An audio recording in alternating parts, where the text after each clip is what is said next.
Neumología Peruana, Centro de Enfermedades Respiratorias. Ahora quisiera hacerle algunas preguntas. Vamos a pasar al área de preguntas ahora. Saúl, yo quisiera preguntarte algo, no, no sé si todavía estás ahí, a ver si pueden abrir sus micros los que hayan participado para poder conversar un poco. Aquí tengo una pregunta del público para Saúl Sánchez. Sí, sí, Eh, aquí estoy.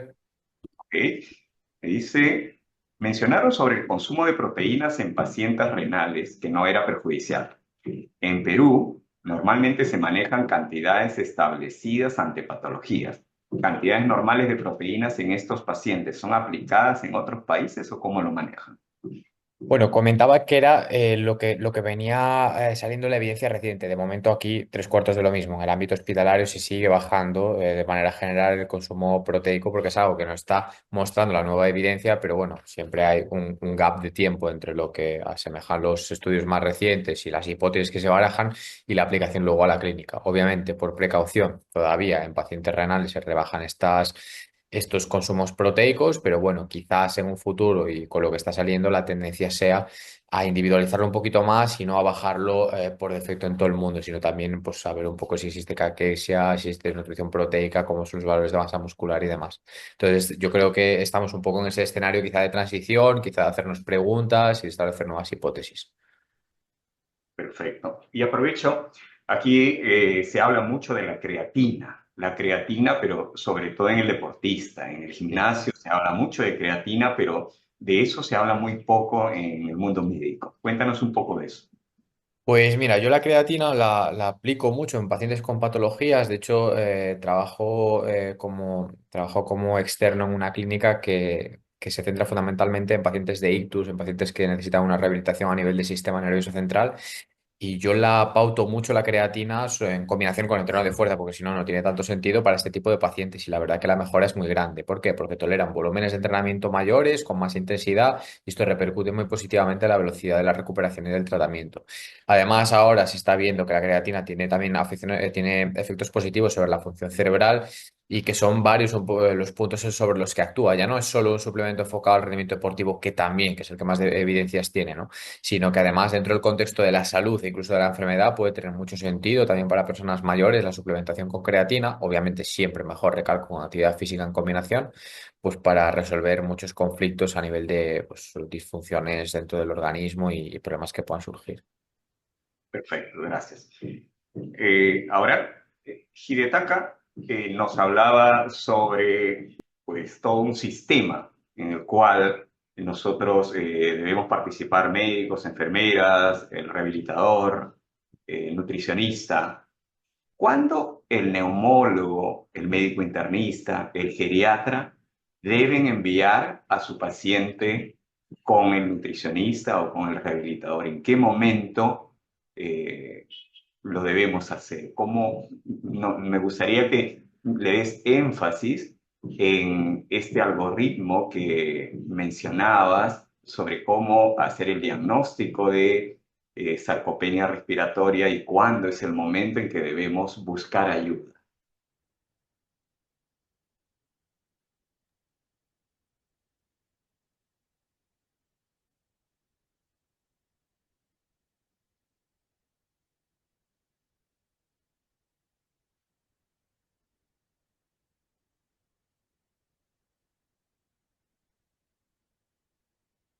Thank you very much for your question. I think for COPD patients, Gracias all por la patients pregunta. should be screened first, in my personal opinion. En mi And for personal important opinión, example, if the creo patient que have estas pacientes, malnutrition or cuando hospital identifican que tienen sarcopenia, desnutrición then o patient sarcopenia, si es el diagnosis of caso, respiratory sarcopenia should cuando be se performed. diagnostica So con it esta depends on whether sarcopenia, the patients are depende on del tipo de respiratory disease paciente or not. In que si cases of tiene en caso de having estas respiratory, we enfermedades have respiratorias subjects to assess both whole body sarcopenia y and respiratory debería sarcopenia evaluarse si tiene for la the primary sarcopenia en todo el cuerpo, diagnosis of como respiratory ese tipo de sarcopenia. diagnóstico, como se mencionó en la Ok. evaluación. Es decir, que una vez que ya hemos hecho, eh, sorry.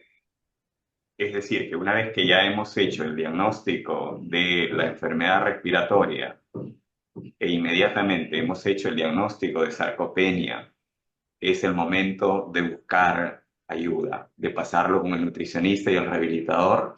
¿O piensas que es incluso antes cuando le detectamos fragilidad?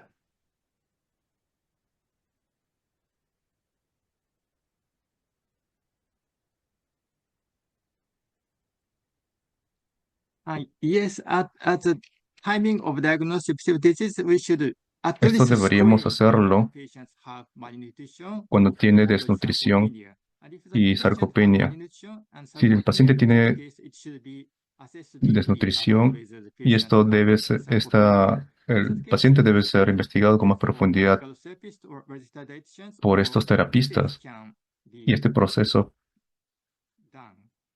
se puede dar mejor por ellos. Es un mensaje importante que no debemos esperar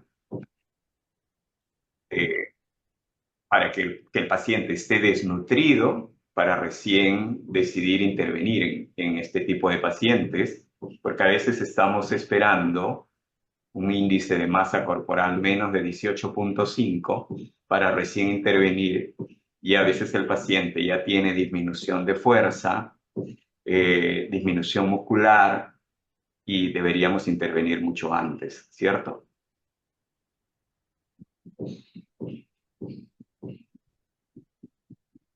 Yes, Sí, we should detect and intervene as early as possible debería to prevent intervenirse lo más antes malnutrition posible or severe sarcopenia. cuando detectamos sarcopenia. Excelente. Gracias. Jairo, aquí tengo Thank you. algunas preguntas, Jairo. Dice, ¿qué significa RPE? Sí, bueno, cuando hablaba sobre la intervención de entrenamiento de fuerza, hablábamos sobre cómo controlar, cómo hacer el monitoreo sobre la intensidad, que es una variable importante en entrenamiento físico. El RP, la escala de percepción del esfuerzo, que es una técnica o un instrumento que me permite poder valorar de forma subjetiva la intensidad del trabajo. Sin lugar a duda, tengo que pasar el umbral de moderada a alta intensidad para que yo pueda generar las adaptaciones que habíamos buscado.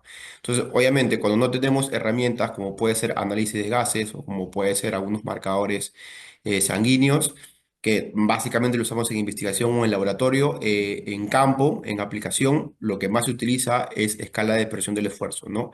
Y es la forma en cómo deberíamos nosotros poder tener ese seguimiento con el paciente, ¿no? Teniendo las complicaciones más que todo en pacientes pulmonares crónicos, ¿no? Donde vamos a estar siempre muy cerca a la fatiga cardiovascular de forma muy rápida. Entonces, entender que es un ensayo y error, ¿no? En cuanto a carga, en cuanto a repetición, en cuanto a serie, en cuanto a descanso, es poder graduar eso en base a este tipo de escala, ¿no? Preguntan, ¿se puede indicar al paciente con sarcopenia severa realizar 2 sesiones al día de 2 a 3 series de ejercicio de fuerza cada uno? Justo yo proyecté un artículo, una revisión sistemática sobre los modelos de entrenamiento continuo y de fuerza, específicamente en diferentes enfermedades crónicas. En una de ellas mencionaba específicamente en enfermedades pulmonares crónicas que se puede iniciar a partir de 2 sesiones. Es la recomendación, pero ante la recomendación, como decía, es aplicar, ser individual, ser personalizado, valorar las otras complicaciones que pueda presentar el paciente, nuevamente porque puede ser sarcopénico, puede tener o sea sarcopénica, puede estar desnutrido. O sea, hay muchas complicaciones que hay que considerar, el estado biomecánico, las restricciones a nivel de capacidad física, es muy complejo todo, ¿no? Pero a nivel de recomendación general, se puede iniciar con 2 sesiones por semana. El tiempo, como decía, a veces muchos consideran de que el tiempo es una variable importante. Yo no lo considero así, es una variable que puede intervenir, pero en realidad no me fijo mucho en el tiempo, por lo que si una sesión me tarda 15 minutos, 20 minutos, pero yo llego al objetivo, está bien. Y a partir de eso, obviamente, evolucionar por el principio que mencionaba sobre sobrecarga progresiva. Entonces, yo puedo iniciar con 1 o 2 sesiones a las semanas, con un tiempo de 10, 15 a 20 minutos como máximo por sesión, y estaría bien. Perfecto. Ahora le quiero preguntar a Saúl y a Hidetaka sobre cómo en sus países, tanto en España como en Japón, hacen el diagnóstico de fragilidad o sarcopenia. Saúl, si puedes Adelante, por favor, o Hidetaka, no sé. Sí, fue yo mismo. Dale. Eh, En nuestros países, la verdad no estoy muy familiarizado con este tipo de pruebas en el entorno hospitalario porque, bueno, por mi profesión estoy más cerca del contexto deportivo. Pero por lo que tengo entendido, al final se basan bastante en la fuerza de presión manual y en algunos marcadores relacionados con la pérdida de masa muscular derivado pues, de la excreción proteica y también de la masa ósea. Sí que en algunos pacientes se pueden emplear DEXAs para ver un poco pues, cómo está el estado el estado de la masa ósea, cómo está el estado de la densidad mineral y demás. Entonces, esto se realiza en algunos hospitales, no sé si en todos, pero bueno, la verdad que en la mayor parte de los casos se valora bastante la fuerza de presión manual o alguna prueba complementaria y luego la bioquímica sanguínea. Es un poco lo que tengo entendido, pero ya te digo que es un tema que me toca un poco de refilón, que no estoy muy metido en ese punto porque, bueno, a mí por mi profesión me toca más valoraciones relacionadas con el rendimiento deportivo. Quiero aprovechar, y esta es una pregunta personal, que no tiene nada que ver con lo de ahora, pero aprovecho. ¿A un niño le podemos dar suplementos de proteínas? Y sobre todo, un niño que quiere hacer deporte competitivo. Yo no veo la parte negativa. ¿Qué sucede? Esto a mí me ha pasado con muchos padres, ya no solo suplementos de proteína, porque al final la proteína es un suplemento, o sea, es un macronutriente. ¿Qué más da que le demos un vaso de leche que un vaso de agua con un scoop de whey? No, a términos de proteína y de salubridad, quiero decir. Pero me ha pasado mucho con padres pues, que tienen niños que juegan a fútbol a relativamente buen nivel formativo de 12 años y me dicen, oye, ¿y si le damos creatina, le damos otros suplementos? Puede ser, porque mi hijo entrena a alto rendimiento. Y yo siempre les digo, vamos a ver. Ya no es que tengas efectos secundarios o no, es que qué necesidad tienes. Es decir, al final el niño está en etapa formativa, es muy bueno que haga actividad física, es muy bueno que haga diferentes deportes, pero lo mejor de todo es que se divierte, que se entretenga y que sea un hábito que mantenga toda la vida. No vas a buscar rendimiento en un niño de 12 años, no vas a buscar hipertrofia en un niño de 12 años, no, vas a buscar que coja ese buen hábito y luego, bueno, que vaya generando alguna adaptación. Pero eso con una dieta basada en productos frescos y un entrenamiento, una actividad física regular, lo vamos a conseguir. Que me hablas de una situación especial del típico niño, pues que estudia, hace dos, tres deportes distintos y resulta que no está toda la tarde en casa y vida ajetreada, le lleva un batido de proteínas, un yogur de proteínas. Vale, si cuadra, hazlo. Pero más bien situacional, ¿no? No porque tenga consideraciones negativas, sino porque vamos a centrarnos en los básicos. Ok. Una última pregunta para Hidetaka también. Entonces, le preguntábamos cómo es que hacen el diagnóstico de sarcopenia y fragilidad en Japón.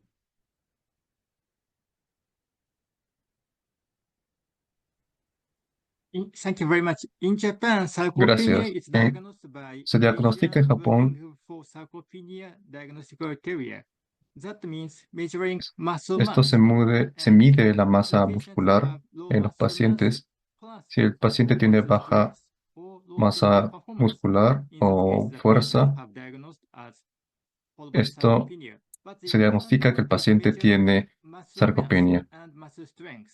Pero lo And importante in es clinical practice, la masa, power la circumference fuerza de la or fuerza hand grip strength muscular. is used to diagnose Se sarcopenia in clinical se practice. diagnostica sarcopenia de una forma Diagnostic clínica frailty y in la Japan, fragilidad only se one type of model diagnostica is con el measured in modelo Japan. de genotipo en Japón. Cardiovascular health study criteria Y is used el to criterio diagnose que se frailty in utiliza Japan. en Japón, So we have 5 items for tenemos 5 ítems Japan COS para, diagnostic criteria: para body esta weight criteria en loss, Japón.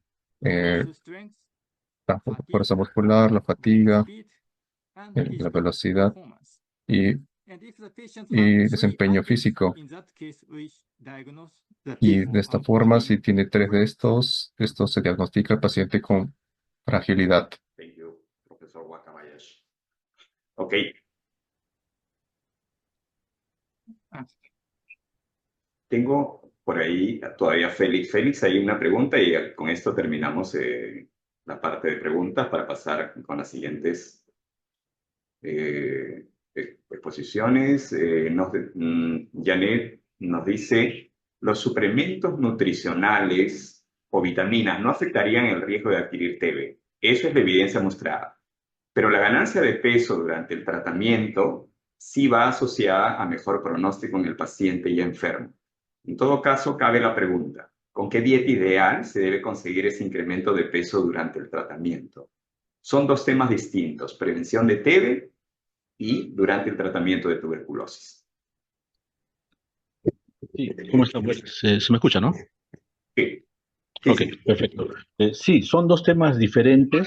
Lo que ocurre es que el aporte de micronutrientes, vitaminas, etcétera, en TB no ha demostrado que mejora el outcome de tratamiento, ¿no? Que cura más o que los pacientes mueren menos por sí mismo. Lo que sí lo ha demostrado el incremento de peso o la ganancia, la mejora del índice de masa corporal. Ahora, ¿cuál es la dieta ideal? Lo que hicieron en el estudio Raciones en español, Ratios, fue dar 1.200 calorías por kilo de peso y 4 a 7 gramos de proteína por día, ¿no? Esa es la lógica de esa dieta. La OMS recomienda una dieta rica en lípidos, ¿no? Rica en micronutrientes y en vitaminas, específicamente vitamina D, pero esa recomendación es del año 2014, ¿no? La misma no ha sido ni refutada ni mejorada, por decirlo de algún modo, ¿no? Y los estudios que han salido después evidencian que realmente por ahí no está la solución. O sea, el paciente tiene que subir de peso, sí, ¿no? Y algo que solíamos decir o que solemos decir mucho en pacientes con tuberculosis, que parece que es lo que realmente va a terminar siendo, es que la mejor vitamina es la vitamina O, ¿no? La vitamina de la olla. No nos olvidemos que el gran problema en estos pacientes es evidentemente consumo, ¿no? Entonces una dieta rica en proteínas, una dieta rica en calorías, asumiendo una patología catabólicamente alta, puede ser beneficiosa. Eso no ocurre en las otras enfermedades que han mencionado, ¿no? En EPOC, en fibrosis, ahí es daño muscular, ¿no? Y esa es la gran diferencia. En TB no es tanto el daño muscular, sino es el daño metabólico que requiere una ingesta alta de calorías. Ok, gracias. Aquí tengo una última pregunta. Gracias. Aquí tengo una última pregunta para el doctor Hidetaka. Perdón, aquí está. ¿Dónde está? Se me perdió. Bueno, creo que preguntaban para el doctor Hidetaka cuál es eh, a ver, por acá está. Creo que a ver.